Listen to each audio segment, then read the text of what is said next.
here in Flint, Michigan. Traditional looking landscapes, front yards. And this will be one of the yards I want to document. The next 3 videos will be 3 different yards in various stages. This nature strip has yet to be touched. I'll harvest from this tree, I'll trim these bushes, and then this has already been trimmed from the neighbors.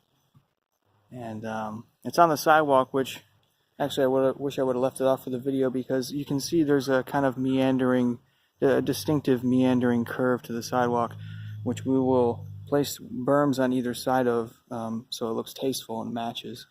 We'll berm the outer edges. That raised bed will be removed. And I'll trim these edges back. This is facing south, right where we are now. So when we're walking out the front door down the sidewalk, we are walking into the rising sun. Rises in the east, sets in the west. But we want to aim for the southwest. This is south, right? 3 o'clock sun, June 21st, the southwestern sun. And then this is west, directly over the house. So this will be connected eventually. That's cardboard I'm saving. And this will be connected so the dog can run from front to backyard. You can see how much space this takes here. So I'm going to shave it almost in half.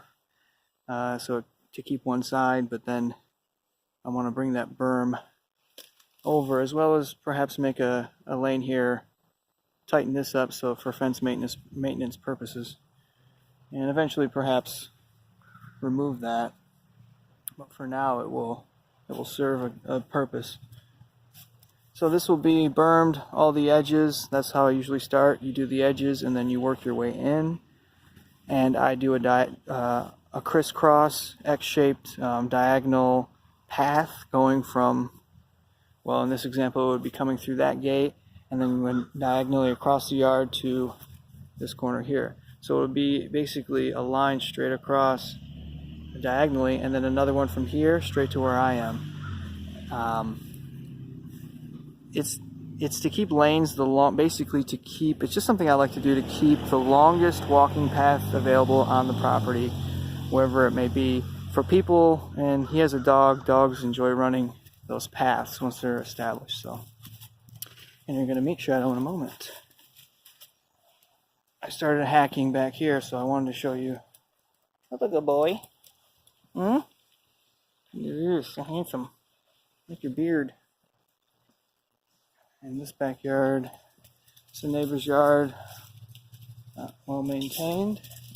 And this is the client, Neil. And I started hacking back here. That's why it's always the case. I'm excited to get started, and then I always forget to make the video because I want to get before and after for myself, if nothing else. So this is now opened up. We're facing west now. You'll see this is blocking the south. We have crabapple here, kind of dead but still going. Perhaps some grafting opportunities for later. That will be trimmed back. The edge berm between the fence, or excuse me, there'll be an 18-inch path between the fence and the berm, which will go all the way the length of this, except for I'll cut, I don't know, just so you can walk and every so often. And then these are mostly grapes. There's some other trees in there, mulberry. We're in Michigan, so it's quite lush. You get 30 inches of rain a year here. And I just want to peek inside because it's deceptive. If you look from the outside, it looks like we're almost to the fence, but I mean, this is a black walnut here, it needs to come out. But look how much space there is between the fence and, you know, where the drip line is, which would be here. I mean, that's a huge gap. That is being underutilized. I mean, it's the leaf litter on this floor is basically provided our 18-inch path already. And I'll throw down cardboard. The front yard will be completely cardboarded. And then back here, I'll probably just cardboard in some key areas. But there's going to be more than enough biomass here for me to